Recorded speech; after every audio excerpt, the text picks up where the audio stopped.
సంస్కృతి సంపద YouTube channel తరపున అందరికీ స్వాగతం.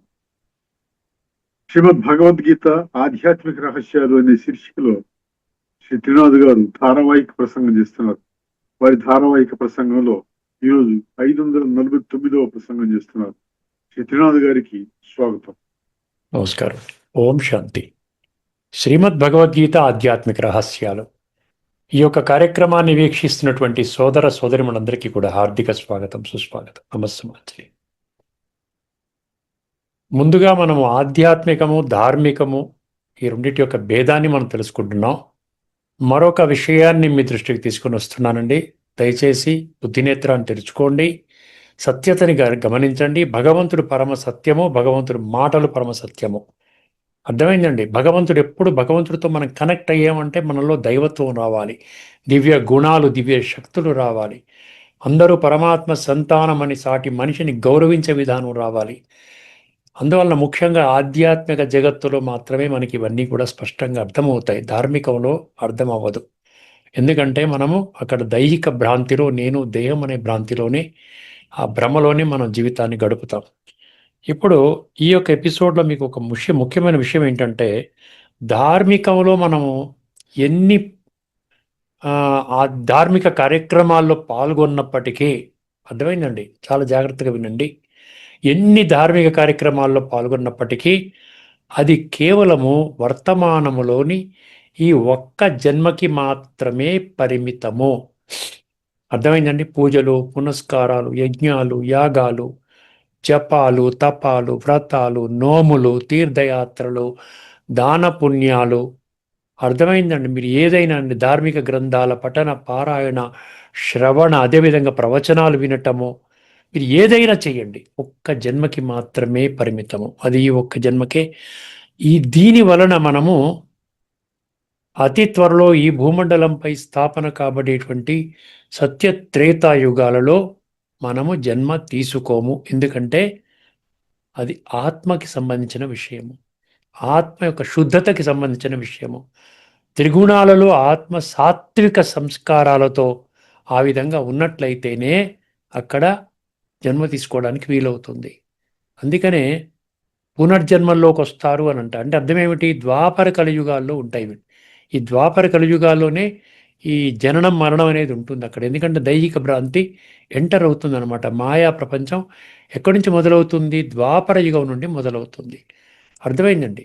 సో దీనికి భిన్నంగా ఆధ్యాత్మిక కోణంలో ఏ పనైనా మీరు చెయ్యండి, ఏ కొద్దిపాటి సమయాన్నైనా మీరు వెచ్చించండి, దాని యొక్క ఫలితము, అర్థమైందండి, సత్య త్రేతాయుగాలే కాకుండా ద్వాపర యుగంలో కూడా శ్రేష్టమైన జన్మలు పొందే అవకాశం ఉంటుంది.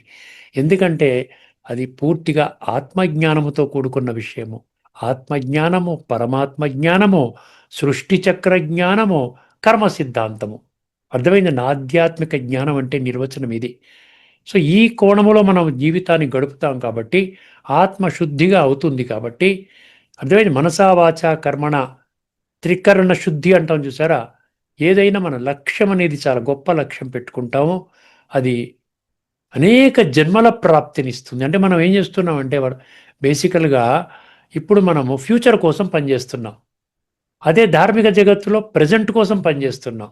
ఒక్క జన్మలో భౌతిక కొన్ని కోరికలు, దేవతల్ని పూజ చేస్తున్నాం, వాళ్ళు కోరికలు తీరుస్తున్నారు, అది కూడా భగవంతుడి తీరుస్తున్నాడని చెప్పడం జరిగింది. మనం ఇప్పటికే చర్చించుకున్నాం. అంటే ఓన్లీ ప్రజెంట్కే. మనం రేపు రాబోయేటువంటి స్వర్గములో రాము. అది భగవతి చెప్తోంది, భగవంతుడు మాట్లాడుతున్నాడు. అర్థమైంది. భగవంతుడి కంటే గొప్పగా చెప్పేవాళ్ళు ఉన్నారు ఎవరన్నా? ఆలోచించండి కాస్త. ఎప్పుడైతే మనము ఫ్యూచర్ గురించి పనిచేస్తామో, ఆత్మశుద్ధి జరుగుతుందో, ఆటోమేటిక్గా మన వర్తమాన జన్మ కూడా బాగుంటుంది. అర్థమైందండి. అంటే ధార్మికంలో కేవలం ప్రజెంట్ అయితే, ఆధ్యాత్మిక జగత్తులో ప్రజెంట్ ఫ్యూచర్ రెండు అవుతాయి. అర్థమైందండి. ప్రజెంట్ ఫ్యూచర్ రెండింటినీ మనం కాపాడుకుంటాం. అంటే ఎంత గొప్పదో ఆలోచించండి. అర్థమైందండి. ఇది కేవలము ఆధ్యాత్మిక జగత్తులో మనం ఆ షిఫ్ట్ అయినట్లయితేనే మనకి ఈ లాభాలన్నీ మనకు కలుగుతాయి. లేకపోతే ఒక్క జన్మకి నేను దేహం అనుకుంటూ కొన్ని దైహిక కోరికలు పెట్టుకొని అవి తీర్చుకొని హ్యాపీగా మనం ఈ జీవితాన్ని చాలిస్తాం. మళ్ళీ ద్వాపర యుగం నుండే మన యొక్క జన్మలు ప్రారంభమవుతుంది. ఎందుకంటే జన్మ నుంచి తప్పించుకోలేమండి. జన్మరాహిత్యము, జనన మరణ చక్రం నుండి బయటికి వెళ్ళిపోతారు. ఇవన్నీ కూడా అర్ధరహితం అండి. అది భగవద్గీత సమర్థించదు. ఏ శ్లోకం సమర్థిస్తుంది చెప్పండి? అర్థమైంది. అక్కడ పునర్జన్మ ఉండదు అంటే సత్యత్రేతాయుగాలలోకి రారు. ఎందుకంటే పుట్టినవాడు మరణిస్తాడు, మరణించినవాడు తప్పకుండా జన్మ తీసుకుంటాడు మళ్ళీ అని మనం అనుకున్నప్పుడు, దాన్ని ఒప్పుకుంటున్నప్పుడు అది దానికి మళ్ళీ నేను ఇది ఒప్పుకోనండి, దాన్ని ఒప్పుకుంటామంటే ఎలా కుదురుతుందండి? ఆత్మ అవినాశి. 2వ అధ్యాయం 23 నైనం చిందంతి శస్త్రాన్ని. అర్థమైంది. అదేవిధంగా 2:22లో వాసాంసి జీర్ణాన్ని. ఇవన్నీ చదువుకోండి. 2:13లో దేహినోస్మిన్ యథా దేహే. 2:20లో అర్థమైందండి. నా జాయతే మ్రియతే వా కదాచిత నాయం భూత్వా భవితావాన భూయ అజో నిత్య శాశ్వతో అయం పురాణో నా హన్యతే హన్యమానే శరీరే. అంటే ఆత్మకి అసలు చావు లేదు, మృత్యువు లేదు, మరణము లేదు, అవినాశి అన్నప్పుడు ఎప్పటికీ ఉంటుంది. ఈ విషయాన్ని మనం అర్థం చేసుకోండి. సో ఆధ్యాత్మిక దృష్టికోణంలో మనం ప్రజెంట్ ఫ్యూచర్ కోసం పనిచేస్తాము. కానీ ధార్మికంలో కేవలం ఒక్క జన్మకి మాత్రమే. అది కూడా వినాశీ జన్మ. ఒక్క జన్మ ఎప్పుడు వెళ్ళిపోతుందో తెలియదు. ఒక్కసారి మనం ఈ జన్మ చాలించాము, మన మృత్యుముఖం పట్టాము అంటే మన ఈ భౌతిక సామ్రాజ్యం మీద మనకి ఎటువంటి కంట్రోల్ కూడా ఉండదు. గుర్తుపెట్టుకోండి. ఇది విషయం. ఇప్పుడు మనం కఠోపనిషత్తు మనము 1, 2, 5 ఇది 4వ భాగం కింద చర్చిస్తున్నాం. ఇది ఆఖరి భాగం అండి, ముఖ్యమైన భాగం. చాలా జాగ్రత్తగా శ్రద్ధగా వినండి. ఎందుకంటే ఇది చాలా భగవద్గీత తత్వాన్ని సమూలంగా ప్రకటిస్తుంది. అర్థమైందని. ఆధ్యాత్మిక జగత్తులో మీరు ఆత్మనేత్రాన్ని తెరుచుకొని ఆత్మిక అనుభవం చేసుకుని, ఆత్మ అనుభవం చేసుకుని, ఆ విధంగా పరమాత్మతో రాజయోగం ద్వారా సంస్కార పరివర్తన చేసుకున్న వాళ్ళ ద్వారా, అంటే తత్వం ఆధారంగా 7వ అధ్యాయం 3వ శ్లోకంలో మాం వేత్తి తత్వతః కొద్దిమంది మాత్రమే అని అన్నారు చూసారా? ఆ కోణంలోకి వచ్చినటువంటి వాళ్ళతో కంపేర్ చేసినట్లయితే ఇది మూఢత్వంలో మీరు నడుస్తున్నారని భగవంతుడు చాలా స్పష్టంగా ఇంతకంటే పవర్ఫుల్గా ఏం చెప్తాడు చెప్పండి? అజ్ఞానంలో ఉంటూ జ్ఞానులను అజ్ఞానంలో ఉండి జ్ఞానం బోధిస్తున్నామంట. దానికి రిజల్ట్ ఏం చెప్తున్నాడు? అజ్ఞానంలో ఉండి ఇంకొక అజ్ఞానికి జ్ఞానాన్ని బోధించగలుగుతారా? ఒక అంధుడు ఇంకొక అంధుడికి మార్గం చూపిస్తున్నట్టుగా అని చెప్పాడు. ఇంతకంటే శక్తిశాలి శ్లోకం ఏమన్నా ఉంటుందా చెప్పండి? మంత్రమో ఆలోచించండి. ఇప్పుడు దీన్ని ఒక 6 విశిష్ట వ్యక్తులు దాని మీద ఏమి భాష్యం చెప్పారు, ఏమి వాళ్ళ అభిప్రాయం ఏంటి, ఒక్కసారి మీ దృష్టికి తీసుకొని వస్తున్నానండి. అంతకంటే ఏం లేదు. దీనితో ఈ మంత్రం మీద మన చర్చ ముగిస్తుంది. తదుపరి మనం ఒక గీతా శ్లోకాన్ని చర్చించబోతాం తదుపరి ఎపిసోడ్లో. కఠోపనిషత్ 1, 2, 5 చాలా జాగ్రత్తగా వినండి. అవిద్యాయామంతరే వర్తమానా స్వయం ధీరా పండితం మన్యమానా దంద్రమ్యమానా పరివర్తంతి మూఢా అంధేనైవ నీయమానా యదాంధా. వర్తమాన సమాజములో 100% అజ్ఞానములో జీవిస్తూ తమకు తామే మేము తెలివైన వారము, మేము జ్ఞానులము, మేము పండితులము అని భావించే మనుషులు నిజానికి మూర్ఖులు. అటువంటి వారు అలా అజ్ఞానములోని అల్లాడుతూ అందులను నడిపించినట్లుగా ఒకరిని ఒకరు తప్పుదారిలో నడిపించుకుంటూ ఉంటారు. ఇది ఎందుకు రిపీట్ చేశాను అంటే స్టార్టింగ్లో తెలియాలి. కొత్త వాళ్ళు కొంతమంది ఏమన్నా చూశారనుకోండి, ఏం చెప్తున్నారు, దేని మీద ఈ యొక్క విశిష్ట వ్యక్తులు కామెంటరీ ఇస్తున్నారని తెలియాలి కదా అని చెప్తున్నాను. ఇప్పుడు మహానుభావులు ఎంతమంది, కొంతమంది ఎపిసోడ్లో మహానుభావులు అదే సత్యాన్ని ఎలా నిర్ధారించారో, ఎంత లోతుగా చూశారో ఒకసారి గ్రహించే ప్రయత్నం చేద్దామండి. ముందుగా ఆదిశంకరాచార్యులు అండి. ఆదిశంకరాచార్యుల యొక్క భాష్యం మీరు అందులో గూగుల్లో దొరుకుతుంది మీకు. 1, 2, 5 కఠోపనిషత్తు మీద ఆదిశంకరాచార్య భాష్యం అని కొట్టండి, మీకు వస్తుంది. చాలా ఘాటుగా స్పందించారు ఆయన. మనం ఆదిశంకరాచార్యులు అంటే మనకి ఇష్టం, గౌరవం, విశ్వాసం ఉంది. కానీ వారి మాటలంటే ఇష్టం లేదా? భగవద్గీత అంటే ఇష్టం, భగవంతుడు మాటలు ఇష్టం లేదా? ఆలోచించండి కాస్త. భగవంతుడు అంటే నాకు చాలా ఇష్టం, భగవంతుడు సత్యము, కానీ ఆయన చెప్పిన మాటలు సత్యం అవుతాయా? ఆలోచించండి. ఇప్పుడు ఆదిశంకరాచార్యులు ఏమన్నారో ఒక్కసారి గమనించండి. అవిద్య మరియు అహంకారం యొక్క మహాప్రమాదము, అది హెడ్డింగ్ పెట్టాడు. అవిద్య, ఆత్మజ్ఞానం లేదు. దాంతోపాటు అహంకారం. ఎప్పుడైతే ఆత్మజ్ఞానం లేదో దేహాభిమానం ద్వారా అహంకారం వస్తుంది. అర్థమైందండి. ఈ రెండింటి యొక్క ప్రమాదాన్ని వివరిస్తున్నారు ఆదిశంకరాచార్యుల వారు. అదే శంకరాచార్యుల భాష్యము ఈ మంత్రానికి కేవలం ఒక వివరణ కాదు, ఇది మానవ జీవితంపై ఒక తీవ్ర నిర్ధారణ. ఏదో ఎక్స్ప్లెనేషన్ ఇస్తున్నారు పెద్ద పెద్ద పెద్ద వాళ్ళు చెప్పినప్పుడు మనం దాన్ని సీరియస్గా తీసుకుంటే మన జీవితం బాగుపడుతుంది. దాన్ని ఏదో చెప్తున్నారు కదా అని ఏదో ఈ చెవితో విని ఆ చెవితో విడిచిపెట్టామనుకోండి, నష్టపోయేది మనమే. ఆయన ఏం చెప్తున్నారండి, జీవుని అసలు సమస్య అజ్ఞానము అయినప్పటికీ, అజ్ఞానం అంటే అవిద్య అజ్ఞానం ఒకటేనండి, అవి ఆత్మజ్ఞానం లేకపోవటం. అజ్ఞానం అయినప్పటికీ ఆ అజ్ఞానములో ఉండి తాను జ్ఞాని అని భావించటము మరింత ప్రమాదకరం. అజ్ఞానంలో ఉన్నవాడు జ్ఞానం చెప్తే వింటాడు, కానీ అజ్ఞానంలో ఉన్నవాడు నేను జ్ఞాని అనుకుంటే వింటాడా? వినరు. మేమంతా జ్ఞానులను మీరు మాకు చెప్పేది ఏంటండి అంటారు. ఇది వర్తమానంలో జరుగుతున్న సిచ్యువేషన్ ఇది. అందుకని అజ్ఞానులే వింటారు. మేము అజ్ఞానులు ఉన్నామని తెలుసుకున్న వాళ్ళు వింటారు. అదే చెప్తున్నారు స్వామీజీ. అర్థమైందండి. మరింత ప్రమాదకరం. ఈ స్థితిని ఆయన స్వయం ధీరాహ పండితం మన్యమానా అనే పదాలతో విశ్లేషిస్తారు. ధీరుడు అంటే వివేకవంతుడు, కానీ ఇక్కడ అది వ్యంగ్యంగా ఉపయోగించబడింది. వారు నిజంగా ధీరులు కాదు, కానీ తమను తాము అలా భావిస్తున్నారు. శంకరుల దృష్టిలో ఈ అజ్ఞానం ఒక సాధారణ, అర్థమైందండి, ఒక సాధారణంగా తెలియకపోవడం కాదండి, ఇదేదో తెలియలేదని కాదండి, ఇది అధ్యాస అన్నాడు. అనాత్మను ఆత్మగా భావించటం అంటే ఆత్మజ్ఞానం లేదు, దైహిక భ్రాంతి. 100% నేను దేహమును భావిస్తూ ఆత్మను అనుకుంటున్నాడు. అది ఆత్మ శరీరానికి కూడా తేడా తెలియదన్నమాట. అనాత్మను ఆత్మగా భావించటం, శరీరము మనస్సు ఇంద్రియాలను తానేనని భావించటం వల్ల జీవుడు అసలు సత్యాన్ని పూర్తిగా కోల్పోతాడు. అసలు సత్యం ఏంటి? నేను ఆత్మని, ఆత్మ తండ్రి పరమాత్మని మర్చిపోతాడు. ఈ తప్పుడు ఆత్మబోధతో పాటు అహంకారము కలిసినప్పుడు అది ఒక మూసివేసిన చక్రములా మారుతుంది. చూసారా, జ్ఞానము రావడానికి మార్గమే మూసుకుపోతుంది. మూసివేసిన చక్రం అంటే ఏమిటి?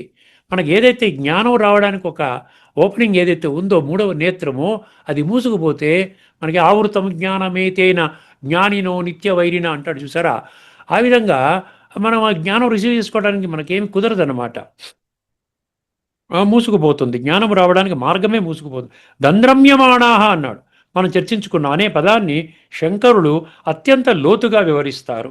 ఇది కేవలం తిరగడం కాదు, వక్ర మార్గాల్లో, అసత్య తత్వాల్లో, తప్పుడు సిద్ధాంతాల్లో, అనేక భ్రమల మధ్య అల్లాడుతూ తిరగడము. అర్థమైందండి? ఈ స్థితిలో ఉన్నవారు ఒక మార్గాన్ని విడిచి మరొక మార్గాన్ని పట్టుకుంటారు. అంటే స్థిరంగా ఒక మార్గం ఎందుకంటే ఉండదు. ఎవరో గొప్పగా చెప్పారండి ఆ మార్గంలోకి వెళతారు. ఆయన చెప్పిన దానికంటే ఇంకెవరికి దొరికారంటే ఆ మార్గంలోకి వెళతారు. అర్థమైందండి? పట్టుకుంటారు, కానీ ఎక్కడా సత్యాన్ని పొందలేరు. ఇందులో అత్యంత కీలకమైనది అంధేనైవ నియమానా యదాంధాహ.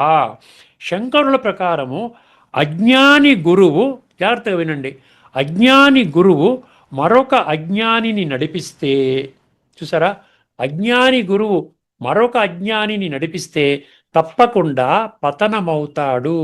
ఇది కేవలము ఒక ఉపమానము కాదు, సంసారములో జరుగుతున్న వాస్తవము. శంకరాచార్యుల తుది నిర్ధారణ ఏంటంటే అజ్ఞానము ఎక్కడికి దారితీస్తుందండి? అహంకారానికి దారితీస్తుంది.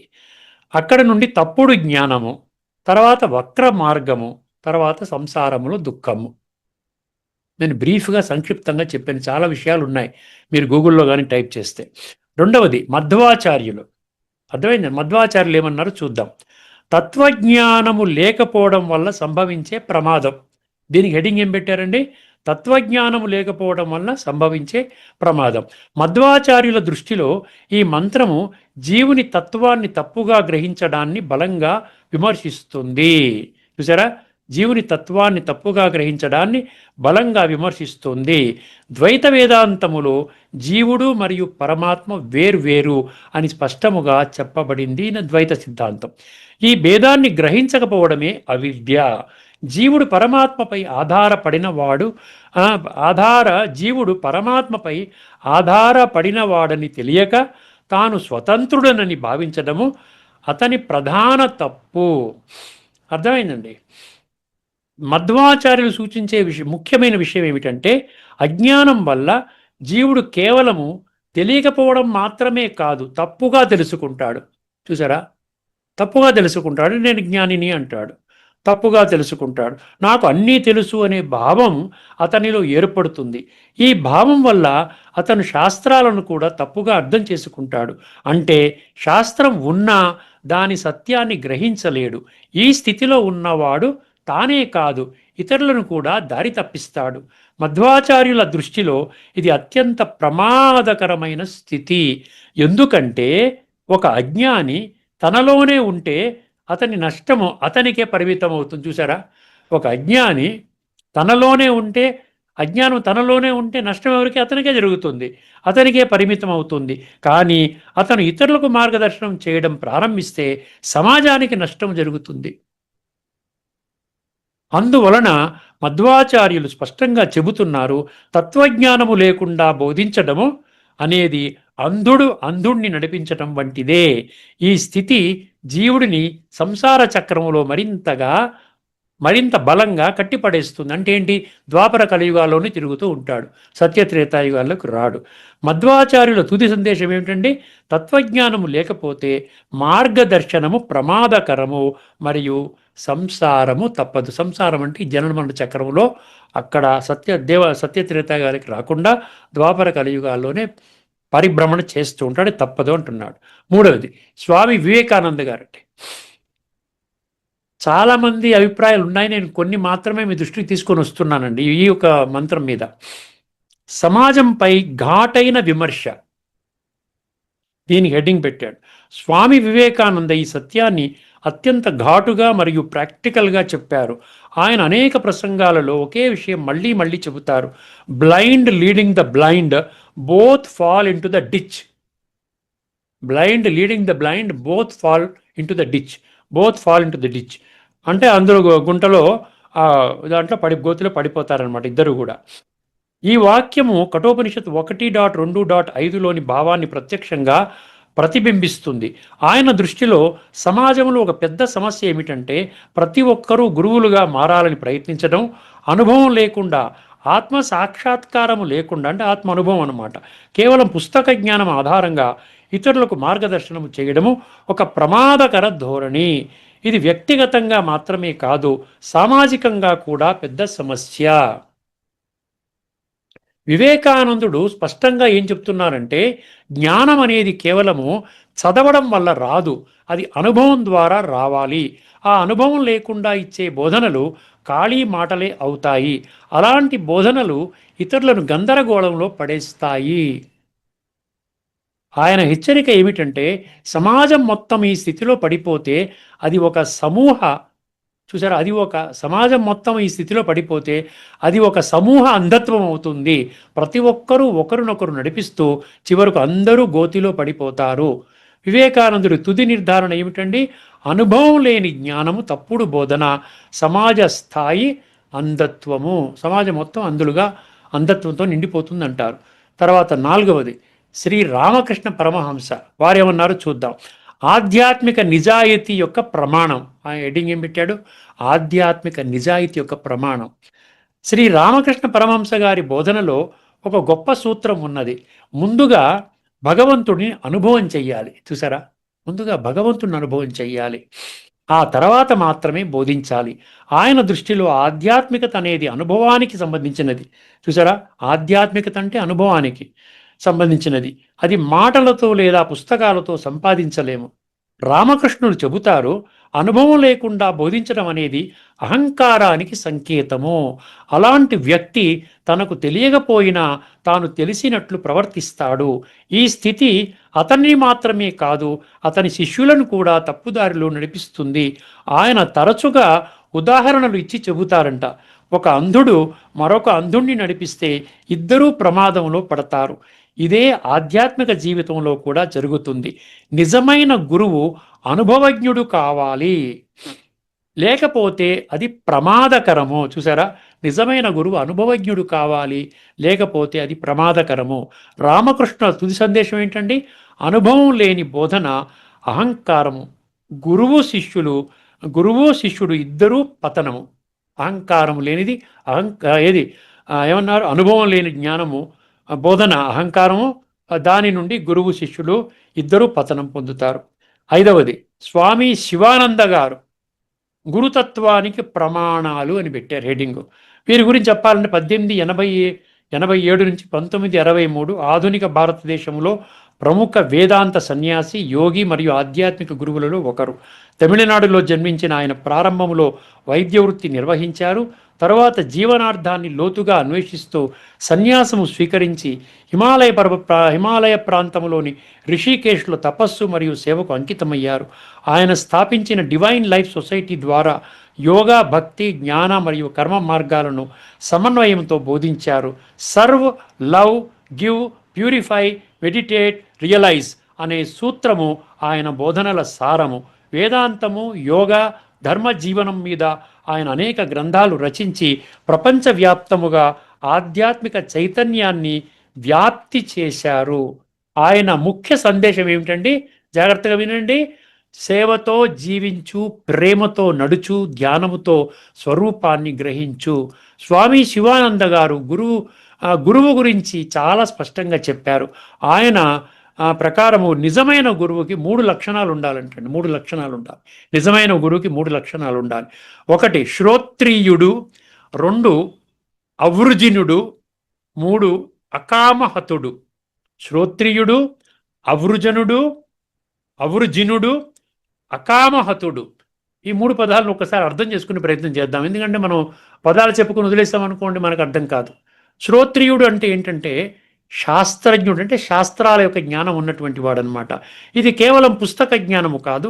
ఒక వ్యక్తి చాలా పుస్తకాలు చదివి ఉండవచ్చు, శ్లోకాలు చెప్పగలడు, కానీ అది శ్రోత్రియత్వము కాదు. శాస్త్రాలను స్వయముగా అర్థము చేసుకొని బోధించటము ఇది అనమాట శ్రోత్రియం అంటే. శాస్త్రం ఎందుకు అవసరము? శాస్త్రము లేకుండా సత్యము వ్యక్తిగత అభిప్రాయంగా మారుతుంది. శాస్త్రం ఎందుకు అంటున్నాం? లేకపోతే మన వ్యక్తిగత అభిప్రాయం దేని ఆధారం అని అంటారు కదా. ఇక్కడ మనం గుర్తించవలసింది అంటే శాస్త్రం అంటే భగవద్గీత శాస్త్రం. 15 అధ్యాయంలో 20వ శ్లోకం, ఇది గుహ్యతమం శాస్త్రం. 16, 23 శాస్త్ర విధిముస్తృజ్య. 16, 24 తస్మాత్ శాస్త్రం ప్రమాణంతే. అర్థమైందండి, ఇక్కడ మిస్టేక్ జరిగిందనమాట. ఇక్కడ కూడా ఏం చెప్తున్నారు? శాస్త్రం ఆధారం లేకుండా ఉన్నట్లయితే అదేమవుతుంది? సత్యం అనేది వ్యక్తిగత అభిప్రాయంగా మారుతుంది, మార్గం తప్పిపోతుంది. కాబట్టి శ్రోత్రియుడు అంటే సత్యానికి మార్గదర్శి. శ్రోత్రియుడు అర్థమైంది కదండి. ఇప్పుడు 2వది అవృజినుడు. అంటే పాపరహితుడు. వృజినం అంటే పాపి అండి. వృజినం అంటే పాపి, అవృజినుడు అంటే పాపము, దోషము. అవృజన అంటే దోషరహితుడు. అసలు అర్థం ఏమిటి?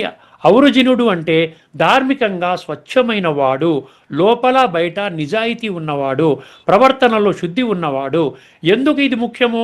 ఒక వ్యక్తి శాస్త్రజ్ఞుడు కావచ్చు, కానీ ప్రవర్తనలో లోపాలు ఉంటే అతని బోధనకు శక్తి ఉండదు.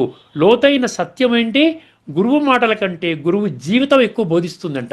గురువు మాటల కంటే గురువు జీవితం ఎక్కువ బోధిస్తుంది. అంటే తన జీవితంలో అనుభవం చెయ్యాలి. తను ఏదైతే బోధిస్తున్నాడో తన జీవిత అనుభవం చేసి దాని యొక్క ఆనందాన్ని పొంది ఆ ఆనందాన్ని తిరిగి పంచాలన్నమాట. ముఖ్యమైన విషయం ఏంటి? పాపం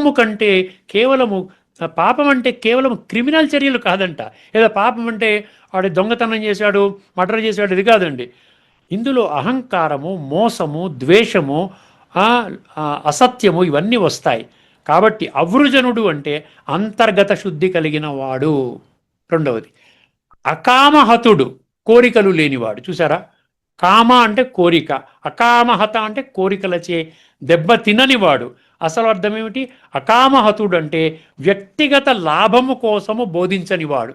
ఇప్పుడు ఈ రోజుల్లో ధనం ఆశించి ప్రవచనాలు చెప్తున్నారు అంటే ఇదన్నమాట. ఇక్కడ ఏమంటాడు? ఒక కామన ఉంది, ఒక కోరిక ఉంది. ఈ ప్రవచనం ద్వారా నాకు ఇంత అమౌంట్ వస్తుంది, అమౌంట్ ఇస్తేనే నేను వచ్చి చెప్తాను. కొన్ని జరుగుతున్నాయి. ఇందులో అసత్యం లేదు, అసహజం ఏమీ లేదు. అందుకని ఇక్కడ ఏమంటున్నాడు? ఇక్కడ ఇది ఎందుకు అంటున్నాడు? అసలు అర్థం అకామహతుడు అంటే వ్యక్తిగత లాభము కోసం బోధించనివాడు. పేరు, ప్రతిష్ట, డబ్బు కోసము కాదు, స్వార్థరహితముగా మార్గదర్శనము చేసేవాడు. ఎందుకు ఇది అత్యంత ముఖ్యమైనది? కోరిక ఉన్న చోట స్వార్థము ఉంటుంది. స్వార్థము ఉన్న చోట సత్యము వక్రీకృతం అవుతుంది. సత్యం కూడా మనం అటు ఇటుగా తిప్పేయచ్చు. ఎందుకంటే స్వార్థం ఉంది కాబట్టి. లోతైన విశ్లేషణ. గురువు శిష్యులను తన వైపు తిప్పుకోవాలనుకుంటే, ప్రభావం పెంచుకోవాలనుకుంటే అది అకామహత స్థితి కాదు అన్నాడు. చూసారా? మళ్ళీ చెప్తాను. గురువు శిష్యులను తన వైపు తిప్పుకోవాలనుకుంటే, ప్రభావం పెంచుకోవాలనుకుంటే అది అకామహత స్థితి కాదు. నిజమైన గురువు ఇలాగ ఆలోచిస్తాడు. నాకు ఏమి లాభము ఇది కాదంట, శిష్యునికి ఎలా మేలు చెయ్యాలి. నిజమైన గురువు యొక్క లక్షణం. కాబట్టి అకామహతుడు అంటే స్వార్థరహిత మార్గదర్శి.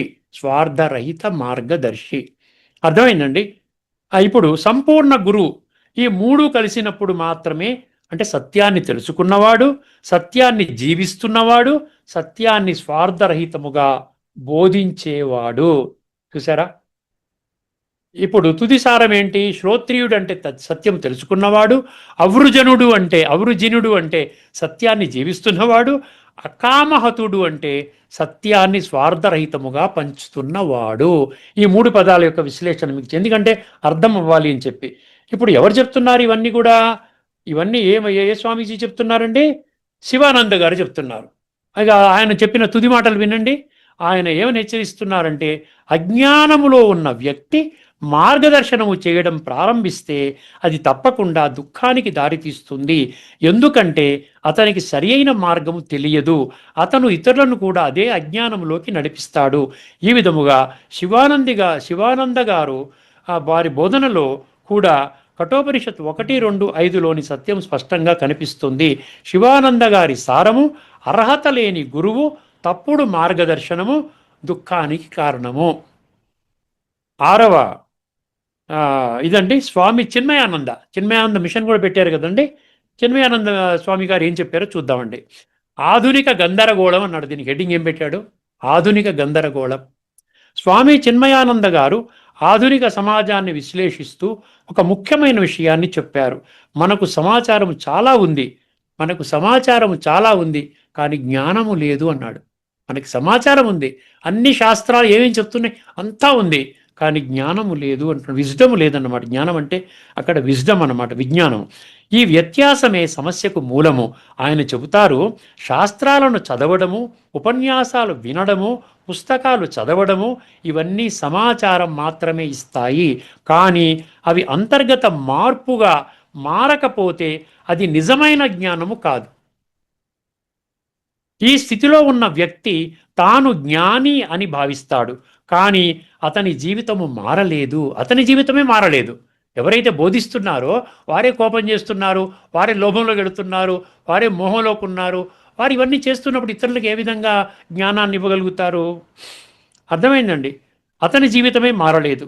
ఈ తప్పుడు భావంతో అతను ఇతరులకు కూడా బోధించడం ప్రారంభిస్తాడు. ఫలితముగా గందరగోళం ఏర్పడుతుంది. చిన్మయానంద గారి నిర్ధారణ ఏంటండి? సమాచారము జ్ఞానమని భావించడము గందరగోళము, ఇది తప్పుదారి. స్వామి సర్వప్రియానంద, ఇది ఆఖరిదండి. స్వామి సర్వప్రియానంద విషయం చెప్పి ముగిస్తాను. ఆధునిక మేధస్సు యొక్క పరిమితి. స్వామి సర్వప్రియానంద, అసలు వీరి గురించి కొంచెం రెండు మాటలండి. స్వామి సర్వప్రియానంద గారు ఆధునిక కాలములో ప్రసిద్ధ వేదాంత బోధకుల్లో ఒకరు. రామకృష్ణ ఆర్డర్కు చెందిన సన్యాసి. ఆయన ప్రస్తుతం వేదాంత సొసైటీ ఆఫ్ న్యూయార్క్ అధ్యక్షుడిగా సేవలు అందిస్తున్నారు. భారతదేశములో తత్వశాస్త్రములో ఉన్నత విద్యను అభ్యసించిన ఆయన ఉపనిషత్తులు, భగవద్గీత మరియు అద్వైత వేదాంతంపై లోతైన పట్టు కలిగి ఉన్నారు. ఆయన బోధనా శైలి ప్రత్యేకత ఏమిటంటే, క్లిష్టమైన వేదాంత సత్యాలను ఆధునిక భాషలో తర్కబద్ధంగా సులభంగా అందించటం. ముఖ్యంగా యువతకు మరియు పాశ్చాత్య ప్రపంచానికి ఉపనిషత్తుల జ్ఞానాన్ని చేరువ చేశారు. ఆయన తరచుగా ఏమంటారంట, ఇంటెలెక్ట్ అంటే మేధస్సు అండి, మరియు విజ్డమ్ అంటే జ్ఞానము. అర్థమైంది? ఈ రెండు వేరు అంటున్నాడు. చూసారా? ఇంటెలెక్ట్, మేధస్సు వేరు. అది మనం భౌతికంగా వాడుకుంటున్నాం, ఉద్యోగం వ్యాపారంలో డబ్బు సంపాదించుకు ఎలా వాడుకుంటున్నాం. కానీ జ్ఞానం అనేది వేరు, ఇది ఆత్మజ్ఞానం అన్నమాట అని స్పష్టం చేస్తూ ఆత్మజ్ఞానము లేకుండా ఉన్న విద్య అసంపూర్ణమని వివరిస్తారు. ఆయన అయిపోయిందండి. ఆఖరి 2 మహావాక్యాలు ఉన్నాయి. ఆయన సందేశము నిజమైన జ్ఞానం అనేది కేవలము ఆలోచన కాదు, అది స్వానుభవంతో గ్రహించాల్సిన ఆత్మసత్యము. స్వామి సర్వప్రియానంద గారు ఒక ముఖ్యమైన తేడాను స్పష్టంగా చెబుతారు. మేధస్సు అంటే ఇంటలెక్ట్ మరియు జ్ఞానం అంటే విజ్డమ్, ఈ రెండు వేరు. ఒక వ్యక్తి ఎంతటి విద్యావంతుడు అయినా ఆత్మజ్ఞానము లేకపోతే అతను ఆధ్యాత్మికంగా అంధుడే. ఆయన ఎడ్యుకేటెడ్ ఇగ్నరెన్స్ అనే భావాన్ని వివరిస్తారు. అంటే చదువుకున్న లోతైన సత్యాన్ని గ్రహించలేకపోవడము.